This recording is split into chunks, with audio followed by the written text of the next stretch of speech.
prend la direction de l'Inde ce matin avec vous, où le gouvernement Modi 3.0 vient de présenter sa trajectoire budgétaire pour les 5 prochaines années. Et c'est la ministre des Finances, Nirmala Sitharaman, qui est en train de s'y coller. Elle est déjà en poste, elle occupait déjà ce poste lors de la précédente législature. Et pour elle, ce n'est pas une première puisque c'est le 7e budget qu'elle présente. C'est un record en Inde. L'objectif avec ce budget, c'est de faire du pays un pays développé d'ici 2047. Mais là où l'exercice s'avère délicat, c'est que le Premier ministre Narendra Modi a certes été réélu pour la 3e fois consécutive, mais pour la première fois, son parti, le PJP, n'a pas de majorité et il a donc fallu composer avec des partenaires de coalition. Alors concrètement, qu'est-ce qu'il y a dans ce budget ?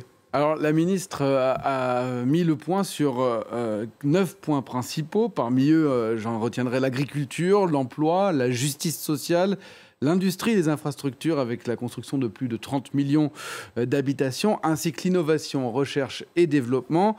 Pour cela, le gouvernement va procéder à des baisses d'impôts pour les classes moyennes. Il présente également un plan pour les populations rurales et agricoles en difficulté, des aides pour les employeurs pour favoriser l'emploi, en particulier l'emploi des femmes, et enfin des milliards de roupies de financement pour certaines régions, en particulier celles du nord et du sud du pays, qui sont les régions des partenaires de cette nouvelle coalition de Modi.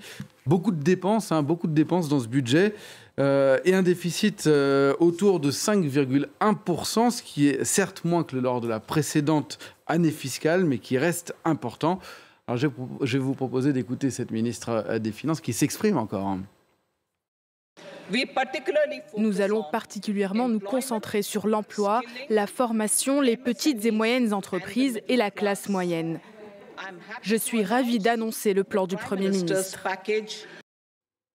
Et l'Inde connaît une croissance fulgurante depuis quelques années.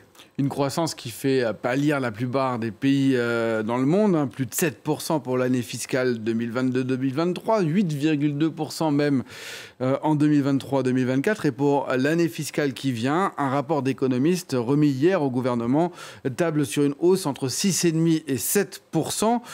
Ce qui est donc beaucoup. Oui, la croissance, elle est impressionnante. Le pays vient d'ailleurs de chipper au Royaume-Uni la 5e place mondiale sur la place de 5e économie mondiale. Et c'est un peu symbolique puisque le Royaume-Uni, c'est l'ancienne puissance coloniale, portée notamment par l'industrie de la tech, les exportations et une politique de construction d'infrastructures effrénée.